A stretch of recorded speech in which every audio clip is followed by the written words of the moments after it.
So hello guys, welcome back to my channel Sanghvi world. তো guys দেখুন, চলে এসেছি আজকে আমি মায়েদের বাড়িতে। আর মায়েদের বাড়িতে আসার কারণ হচ্ছে আজকে মায়েদের আছে রান্না পুজো। তো সেই জন্য দেখুন সমস্ত কিছু কাটাকুটি কিন্তু কমপ্লিট হয়ে গেছে।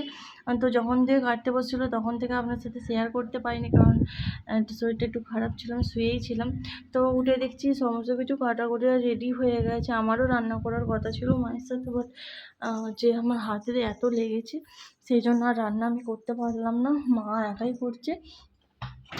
তো এখানে দেখুন হচ্ছে ডাল চচ্চড়ি। আমার মায়েদের আবার খেসারির ডাল হয়, খেসারির ডাল কাঁচা লঙ্কা দিয়ে শুধু চচ্চড়ি হয়। তো এখানে দেখুন ভাত হয়ে গেছে, সমস্ত রান্নাও কিন্তু কমপ্লিট হয়ে গেছে। তো সাংবির জন্য এখানে প্রথমেই খাবার বেড়ে নিচ্ছে। আর এখানে দেখুন ইলিশ মাছের ঝোল হয়েছে, শুধু সর্ষে বাটা দিয়ে কাঁচা লঙ্কা দিয়ে ইলিশ মাছের ঝোল। আর এখানে দিয়ে দিচ্ছে হচ্ছে ওই খেসারির ডাল চচ্চড়ি। আর এখানে দেখুন ভাজা হয়েছে অনেক রকমের, নারকেল ভাজা, আলু ভাজা, পটল ভাজা, বেগুন ভাজা, সজনা শাক ভাজা, আর হচ্ছে চিচিঙে ভাজা। আর এখানে হচ্ছে ইলিশ মাছের টক। এই টকটা কিন্তু দারুণ হয়েছে খেতে।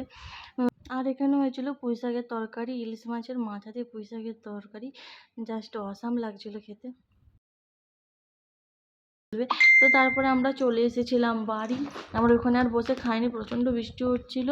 আর হচ্ছে সৌরভেরও শরীরটা খুব খারাপ ছিল, সেই জন্য বসে আর খাইনি। মা টিফিনে গুছিয়ে দিয়েছে।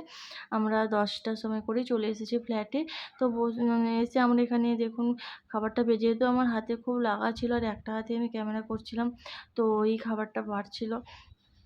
তো দেখুন সমস্ত ভাজাভুজি মাছের ঝাল ফাল নিয়ে চলে এসেছি। তো গাইজ গুড মর্নিং। তো কালকের পর থেকে আর ভিডিওটা কন্টিনিউ করার টাইম পাইনি। তো দেখুন বৃষ্টিটা অনেকটাই থেমেছে, বাট একটা হাওয়া দিচ্ছে আর মেঘ পড়ে এসেছে, আবার একটা বৃষ্টি হবে। দেখুন একটুখানি থেমেছিল, তো ওই সাইড দিয়ে দেখায়। তো বৃষ্টি এখন আর পড়ছে, হ্যাঁ পড়ছে, একদম হালকা একদম ঘুরি ঘুরি পড়ছে। তো সকাল দিকে আরোই থেমে গেছিলো, এখন বাজে 8:30। তো আমি যখন উঠেছিলাম সকালে তখন দেখলাম যে বৃষ্টি পড়ছিল না, আর এখন আবার বৃষ্টি শুরু হয়েছে। আর এখানে আকাশের অবস্থা দেখুন শুধু। কাল রাতে তো প্রচণ্ড বৃষ্টি হচ্ছিল, ওই বৃষ্টির মধ্যেই তখন বাজে 10টা এরকম। 10টার সময় করে আমরা চলে আসলাম এখানে, আমি ফ্ল্যাটে চলে এসেছি। তো মেয়েকে নিয়ে আসিনি, মেয়ে আছে মায়ের কাছেই আছে, যেহেতু অত বৃষ্টি হচ্ছিল সেই জন্য নিয়ে আসলাম না, ঠান্ডা লেগে যাবে, এখন ওর এক্সাম চলছে।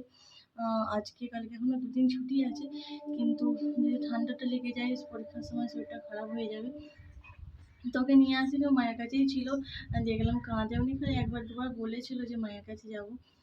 যে দেখো খুবই ছোটো, কোনোদিন এরকম ছেড়ে থাকি না, যে ফার্স্ট টাইম সাইকেল আমাকে ছেড়ে থাকলো। তো এবার আমিও চলে যাব, সমস্ত কাজ আমার হয়ে গেছে। এবার জাস্ট পুজো করবো, চান করবো, চান করে পুজো করে রেডি হয়ে চলে যাব। তো উঠে পড়েছি অনেক পর, সারা রাত ঘুমই ধরছে না মেয়ের জন্য, কোনোদিনও ছেড়ে থাকা হয়নি। তো মায়ের কাছে যখন ছিলাম তখন 2 বার 3 বার শুয়েছিল মায়ের কাছে, বাট একই ঘরের মধ্যে অতটা কিছু মনে হয়নি। তো যাই হোক, এবার পুরো অন্ধকার করে আসছে, আবার জোর বৃষ্টি শুরু হবে। তো রেনকোটটা নিয়ে, কালকে তো রেনকোট পরেই এসেছিলাম, আজকে আবার রেনকোট পরেই যেতে হবে। আমার গাড়িটাও নিয়ে আসেনি, গাড়িটাও ওখানেই আছে। তো গাইজ চলুন আজকের মতো ভিডিওটা এখানেই শেষ করছি। তো মায়েদের বাড়িতে গিয়ে এখনও কী হবে না হবে, তো সেটাই আপনাদেরকে আবার পরের ভিডিওতে শেয়ার করবো।